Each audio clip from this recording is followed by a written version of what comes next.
Leaving was only the first battle. Staying gone was the war. After the rain, after the shelter, after the fear loosened its grip, life didn't suddenly become kinder. It became harder, quieter, lonelier, and unforgiving. This is the part of the story they don't talk about. The days after escape. The cost of choosing safety. The strength it takes to rebuild when no one is cheering. Naomi was still standing. But standing doesn't mean you're safe yet. Her bank balance said otherwise. That weekend, the landlord increased the rent. Inflation, he said. Nothing personal. Naomi laughed, a small, broken sound. Life was personal. She took cleaning jobs at night, moving silently through office buildings after Amara slept on a neighbor's sofa. Her back screamed. Her wrists ached. Her feet swelled. She worked herself into numbness. One evening, while mopping a corridor, she felt the world tilt. Her vision blurred. Her knees buckled. She caught herself against the wall and slid down. Her body was speaking. I can't keep doing this.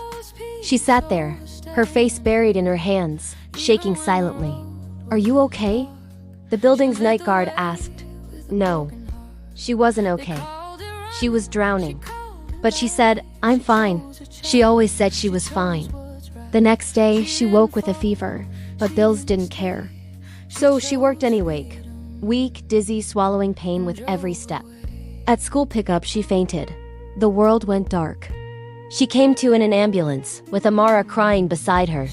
Mommy, please wake up. Naomi tried to sit up, panic rising. I'm sorry. Baby, I'm sorry. The paramedic placed a hand on her shoulder. You're exhausted. You need rest. Rest was a luxury she couldn't afford.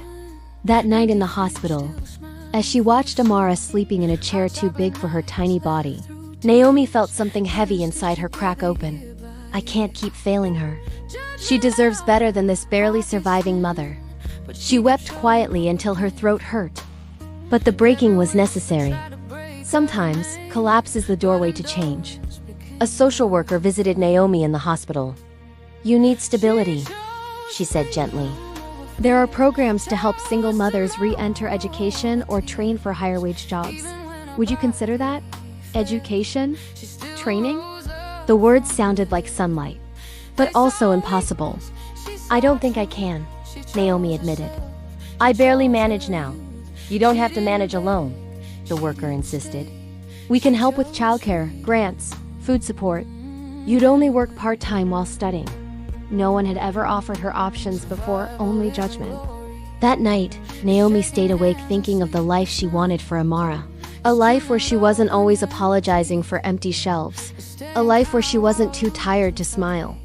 A life where she didn't jump at loud noises. The next morning, she whispered to herself, yes, I'll try. She enrolled in a vocational program for medical administration. It was free. Childcare was subsidized. For the first time in years, the future felt like something she could touch. Classes were hard. She hadn't studied in a decade. But she showed up exhausted, anxious, determined. Some days she cried after class, afraid she wasn't smart enough. But her teacher always said, consistency beats brilliance, Naomi. And you are consistent. Amara flourished too. She made more friends. Drew pictures of Mummy at school. Told her teachers, my mum is learning to help people. That sentence alone gave Naomi enough fuel to keep going. 6 months later, she graduated top of her cohort. She stared at the certificate with disbelief. I did this. I did something good. And for the first time in forever, she felt pride, not survival, not endurance, but genuine pride. A year later, Naomi had a full-time position at a clinic, a stable paycheck, health insurance, fixed hours. She and Amara moved into a sunnier apartment, still small, but warm and safe. The walls didn't peel. The heat didn't sputter. The future didn't feel like a threat. One evening, as she cooked rice and vegetables, she heard Amara humming. A simple, peaceful sound. Mummy? Yes, baby? Are we happy now? Naomi turned, looked at her daughter, the child she carried through storm after storm, and felt tears blur her vision. Yes, she whispered. We're happy. But happiness wasn't a single event. It was a collection of tiny victories. The first time she filled the fridge without checking her bank balance 3 times. The first time she bought Amara a new dress without guilt. The first time she slept without fear of footsteps in the hall. The first time she laughed, really laughed with her own voice. People still judge single mothers sometimes. But Naomi no longer carried their opinions like boulders. She knew her worth now. She had walked through fire and come out holding her daughter's hand. One afternoon, she walked past a mirror and stopped. She didn't look tired anymore. She looked alive, beautiful even. Not because she wore makeup or expensive clothes, but because her eyes no longer held fear, only strength. She had done the impossible. She had rebuilt a life from dust. 2 years later, Naomi was invited to speak at the shelter she once lived in. She hesitated at first. What could she possibly say that mattered? But when she stepped into the familiar halls and saw women sitting the way she once had, tired, scared, uncertain, her heart filled with a fierce kind of empathy. She told them her story. Not the polished version, the raw truth, the fear, the shame, the hunger, the fainting, the endless tears. The way society treated single mothers like cracked bowls. The way doubt chewed at her every night. And then the rising. Slow, painful, real. You are not broken, she told them. You are becoming. Several women cried. One hugged her. Another whispered, if you did it, maybe I can too. When Naomi walked outside into the sun, she felt lighter. She realized then that her story was not just survival.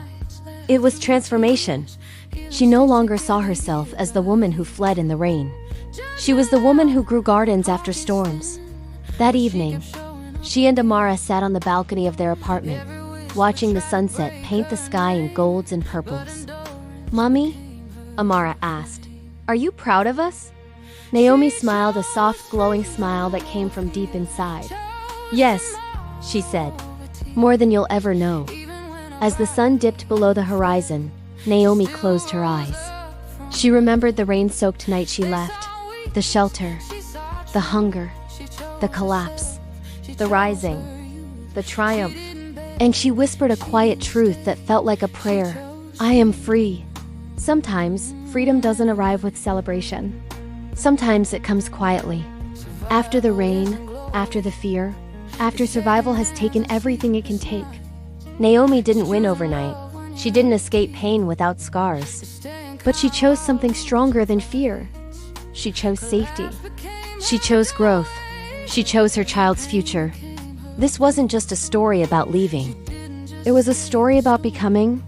If this story moved you, if it reminded you that strength can be quiet, and courage can look like exhaustion, then you already understand what this journey was really about. You subscribe to No Facts Network for more stories of strength and becoming.